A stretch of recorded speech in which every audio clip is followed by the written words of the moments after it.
Hi అండి అందరికీ welcome back to our channel. ఈరోజు వీడియోలో వేడి వేడి అన్నంలోకి కమ్మటి సాంబార్ అయితే చేయబోతున్నానండి. మరి ఈ వీడియో అయితే ఎక్కడ స్కిప్ చేయకుండా చివరి దాకా చూసేయండి. నేనైతే ఫస్ట్ ఒక కుక్కర్ని తీసుకున్నానండి. దీంట్లోకి ఒక 200 గ్రాముల వరకు కందిపప్పును కూడా తీసుకుంటున్నాను. ఇలా ఈ కందిపప్పును అయితే కొంచెం వాటర్ వేసుకొని 1-2 సార్లు అయితే కడిగేసుకోవాలి. ఇలా కడిగేసుకున్నాక ఈ పప్పులోకి ఈ గ్లాసున్నర వాటర్ అయితే వేసుకోవాలండి. ఇలా వాటర్ కూడా వేసుకున్నాక దీంట్లోనే ఒక 1/2 టీ స్పూన్ పసుపు, ఒక 1 టీ స్పూన్ వరకు ఆయిల్ కూడా వేసుకోవాలి. ఇలా ఆయిల్ పసుపు వేసుకోవడం వల్ల కందిపప్పు త్వరగా ఉడికిపోతుందండి. ఇప్పుడు దీంట్లోనే కట్ చేసుకున్న ఒక మీడియం సైజ్ టమాటా ముక్కలు కూడా వేసుకుందాం. ఇలా అన్ని వేసుకున్నాక మూత అయితే పెట్టేసుకొని స్టవ్ మీద ఒక 6-7 విజిల్ వచ్చే వరకు అయితే ఉడికించుకోవాలండి. ఇలా స్టవ్ ఆన్ చేసుకొని ఈ కుక్కర్ని అయితే పెట్టేసుకోవాలండి. ఈ పప్పు ఉడికే లోపలైతే మనం వెజిటేబుల్స్ వాటిని కట్ చేసుకుందాం. నేనైతే ఒక గిన్నెలోకి సుమారుగా ఒక 30 గ్రాముల వరకు చింతపండుని అయితే తీసుకుంటున్నానండి. దీన్ని కూడా ఒకసారి ఇలా కడిగేసుకొని కొంచెం వాటర్ అయితే వేసుకొని నానబెట్టేసుకోవాలి. నేనైతే సాంబార్ కోసం వెజిటేబుల్స్ని అయితే ఇలా కట్ చేసుకున్నానండి. ఒక 2 బెండకాయలు, అలాగే ఒక వంకాయ ఇలా స్లైసెస్లో అయితే కట్ చేసుకున్నాను. ఒక 2 టమాటాలు, అలాగే ఒక సొరకాయ చిన్న ముక్కనైతే తీసుకున్నాను. అలానే కొంచెం రాడిష్ కూడా తీసుకున్నాను. ఒక క్యారెట్, అలాగే ఒక 4 పచ్చిమిర్చి ముక్కలు కూడా ఇలా కట్ చేసి ఉంచుకున్నానండి. అలానే ఒక చిన్న సైజు ఆనియన్స్ని కూడా ఇలా స్లైసెస్లో అయితే కట్ చేసి తీసుకున్నానండి. వెజిటేబుల్స్ని అయితే మనం ఇప్పుడు పక్కన పెట్టేసుకుందామండి. ఒక 7 విజిల్ల తర్వాత అయితే ప్రెషర్ అంతా పోయాక ఇలా కుక్కర్ మూత అయితే తీసుకుందామండి. ఇలా చూసారు కదా, పప్పు అయితే ఉడికిపోయిందండి. దీన్ని అయితే ఇలా కొంచెం మ్యాష్ చేసేసుకోండి.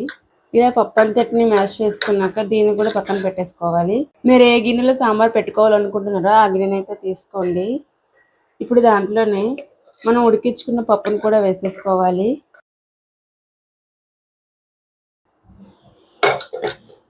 అలానే మనం ముందుగా నానబెట్టుకున్న చింతపండును కూడా ఇలా కొంచెం అయితే మ్యాష్ చేసుకోవాలండి.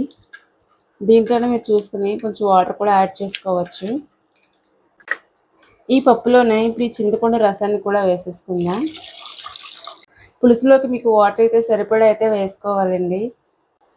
అలానే ఇప్పుడు మీకు సాంబార్లోకి సరిపడా వాటర్ అయితే చూసుకొని అడ్జస్ట్ చేసుకోవాలండి. మీకు ఎంత కావాలో అంత అయితే వేసుకోవచ్చు. ఇప్పుడు స్టవ్ అయితే ఆన్ చేసుకోవాలండి. స్టవ్ ఆన్ చేసుకున్నాక దీన్ని అంతటిని ఒకసారి అయితే ఇలా కలిపేసుకోండి. చూసారు కదా, నేనైతే వాటర్ ఇలా వేసుకున్నాను. మీకైతే సరిపడా అయితే వేసుకోవచ్చు. అలానే ఇప్పుడు ఈ పులుసులో అయితే మనం ముందుగా కట్ చేసుకున్న వెజిటేబుల్స్ని కూడా వేసేసుకోవాలి.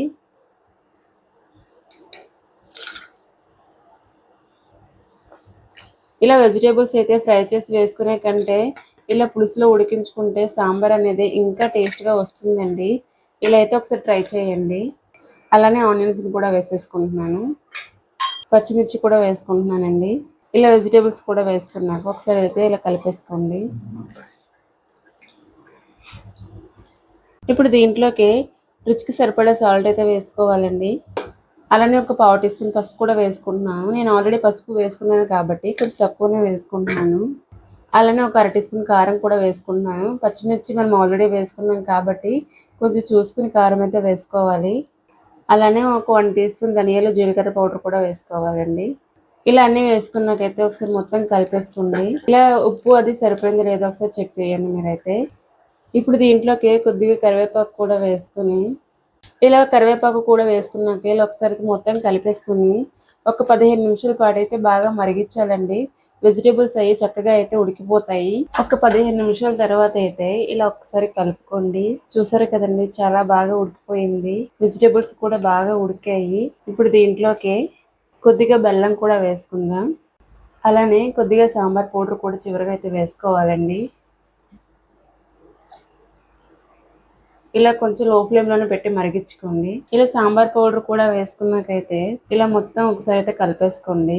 ఇలా కలుపుకున్నాక ఒక 5 నిమిషాలు అయితే ఇంకొంచెం అయితే మరగాలండి. చూసారు కదా, చాలా బాగా వచ్చింది. స్మెల్ అయితే చాలా బాగుంటుందండి. ఇలా సింపుల్గా మీరు త్వరగా చేసేసుకోవచ్చు. ఒక 5 మినిట్స్ అయితే కొంచెం బాగా మరగనియండి. ఒక 5 నిమిషాల తర్వాత అయితే ఇలా ఒకసారి కలుపుకోండి. చూసారు కదా, కొంచెం థిక్గా చాలా బాగా వచ్చింది సాంబారు. ఇప్పుడు దీంట్లోనే చివరగా కొంచెం కొత్తిమీర కూడా వేసేసుకొని ఇలా ఒకసారి కలిపేసుకుని స్టవ్ అయితే ఆఫ్ చేసుకొని ఈ సాంబార్ అయితే పక్కన పెట్టేసుకోండి. ఇప్పుడు దీంట్లోకి చివరిగా అయితే పోపును కూడా వేసేసుకోవాలండి.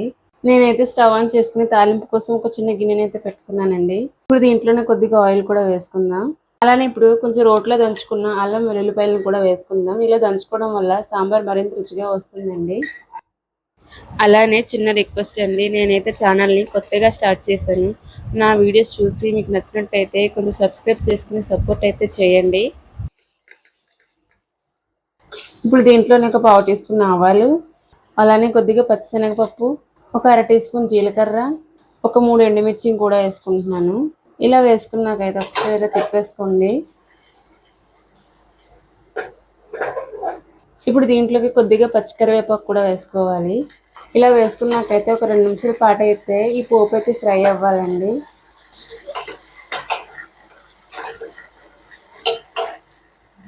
చూసారు కదండి, ఇలా పోపులు అయితే ఫ్రై అయిపోయాయి. ఇప్పుడు దీన్ని సాంబార్లో అయితే వేసేసుకుందాం. ఇలా పోపుని అయితే సాంబార్లో వేసేసుకుందామండి. ఇలా చివరిలో పోపు వేసుకోవడం వల్ల సాంబార్ ఫ్లేవర్ అనేది చాలా మంచిగా వస్తుంది, మరింత రుచిగా అయితే ఉంటుందండి.